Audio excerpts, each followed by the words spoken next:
Welcome to our channel. Today we how to activate Webflow interactions for scroll-triggered UI animations.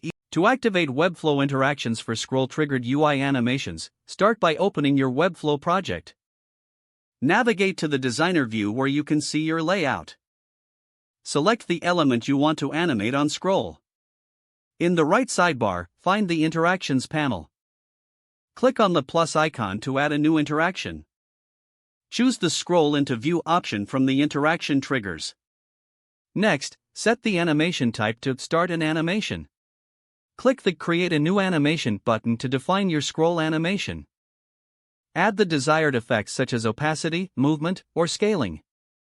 Use the timeline to adjust the duration and easing for your animation. Assign a trigger point, which determines when the animation starts as the user scrolls.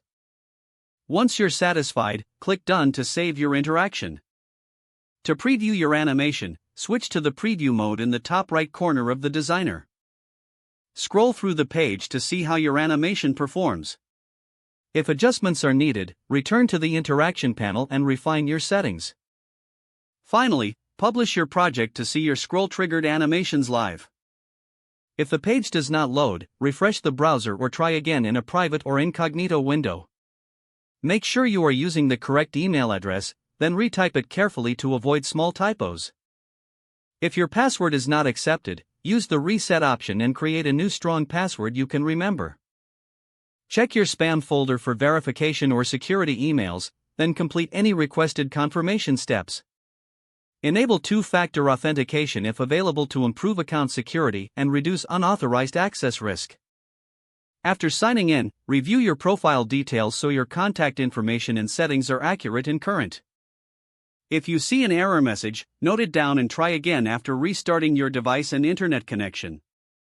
Log out when you finish, especially on shared devices, to keep your account and payment information secure.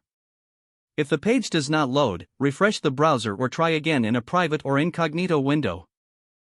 Make sure you are using the correct email address, then retype it carefully to avoid small typos.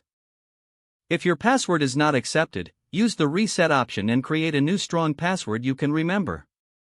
Check your spam folder for verification or security emails, then complete any requested confirmation step. Enable two-factor authentication if available to improve account security and reduce unauthorized access risk.